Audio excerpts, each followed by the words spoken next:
ጤና ይስጥልን የተወደዳችሁ የዴይ ቱ ዴይ ኢትዮጵያ ቤተሰቦች፣ ለአሁኑ የተሰሙ አዳዲስ የጥንቃቄ መረጃዎችን ወደ እናንተ እናደርሳለን። አብራችሁን ቆዩ። በቅድሚያ አበይት ነጥቦቹን። ሰውን በማደንዘዝ ገንዘብ የሚወስዱ ግለሰቦችን መያዙን ፖሊስ ገለጸ። ህብረተሰቡ የማያውቀውን ሰው ጨብጦ ሰላምታ ከመለዋወጥ እንዲቆጠብ መልእክት ተላልፏል። የቤት ጣራ ቀዶ የገባ ግለሰብ በቁጥጥር ስር መዋሉን ፖሊስ አስታወቀ። ህብረተሰቡ አስፈላጊውን ጥንቃቄ ማድረግ ይኖርበታል ተብሏል። መረጃዎቻችንን በዝርዝር ስንመለከት ቀዳሚ ወዳደረግነው እናልፋለን። ሰውን በማደንዘዝ ገንዘብ የሚወስዱ ግለሰቦችን መያዙን ፖሊስ ገለጸ። ህብረተሰቡ የማያውቀውን ሰው ጨብጦ ሰላምታ ከመለዋወጥ እንዲቆጠብም መልእክት ተላልፏል። አንደኛ ተከሳሽ ኬሮ ዳንቦ፣ ሁለተኛ ተከሳሽ በድሉ ሽፈራው፣ ሶስተኛ ስንታየው ካሳውን፣ አራተኛ ካሳውን አለማየሁ ይባላሉ።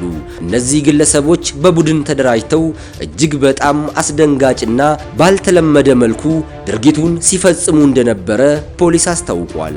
አንደኛና ሁለተኛ ተከሳሾች መስከረም 12 ቀን 2018 ዓ.ም በጅማ ከተማ በቾ ቦሬ ቀበሌ መናሪያ አካባቢ የሰሌዳ ቁጥሩ 17044 የሆነ ባጃጅ በመያዝ ድርጊቱን መፈጸማቸው ታውቋል። በዕለቱ አቶ ነዚፍ አባዲጋ የተባሉ ግለሰብን ከተሽከርካሪ ሲወርዱ ያገኟቸውና በእጅ በመንካት ያደነዘዟቸዋል።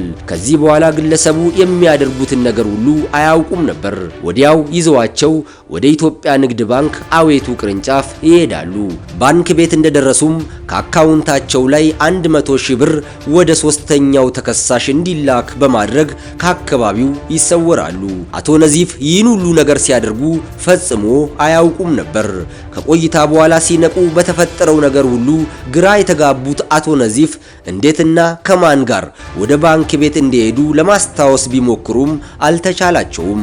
ተረጋግተው ክስተቱን ሲያጣሩ ገንዘባቸው እንደተወሰደባቸው ይረዳሉ። ወዲያው ጉዳዩን ፈጥነው ለፖሊስ ያመለከቱ ሲሆን የደረሰውን መረጃ መነሻ ያደረገው ፖሊስም ከፍተኛ ክትትል በማድረግ አራቱንም ግለሰቦች በቁጥጥር ስር ሊያውላቸው መቻሉን አስታውቋል። ግለሰቦቹ ላይ በተደረገባቸው ምርመራ የማስፋት ስራ ድርጊቱን ስለመፈጸማቸው ማመናቸው ተገልጿል። የጅማ ከተማ ፖሊስ አዛዥ ኮማንደር ዘላለም ነሞምሳ የማታውቁትን ሰው ጨብጣችሁ ሰላምታ ከመለዋወጥ በመቆጠብና ባጃጅ ስትሳፈሩ የሰሌዳ ቁጥሩን በመያዝ መሰል ድርጊት ሲፈጸም ለፖሊስ ጥቆማ መስጠት ይገባል ብለዋል። ኃላፊው አክለውም ከዚህ በፊት በዚህ መልኩ ወንጀል የተፈጸመባችሁ ሰዎች ወደ ሁለተኛ ወረዳ ፖሊስ በመሄድ ማሳወቅ ትችላላችሁ ካሉ በኋላ ግለሰቦቹን ለመያዝ ጥረት ሲደረግ መረጃ በመስጠት የተባበሩ አካላትን አመስግነዋል። ወደ ቀጣዩ መረጃችን ስናልፍ የቤት ጣራ ቀዶ የገባ ግለሰብ በቁጥጥር ስር መዋሉን ፖሊስ አስታውቋል። ህብረተሰቡ አስፈላጊውን ጥንቃቄ እንዲያደርግም መልእክት ተላልፏል። ግለሰቡ ሳዳም ናስር ይባላል። ሌሊት 7 ሰዓት አካባቢ በጋምቤላ ከተማ ኬሬ ገበያ ማዕከል በሚገኝ ሱቅ ውስጥ ጣሪያ ቀዶ ይገባል። አቶ አሚር መሐመድ የተባሉት የሱቁ ባለቤት ጠዋት ወደ ስራ ሲገቡ ያልጠበቁት ነገር ገጠማቸው። ያስቀመጡትን ንብረት ከቦታው ያጣሉ። ተጠራጥረው ሁኔታውን ሲያጣሩ የሱቃቸው ጣሪያ ተቀዶ ይመለከታሉ።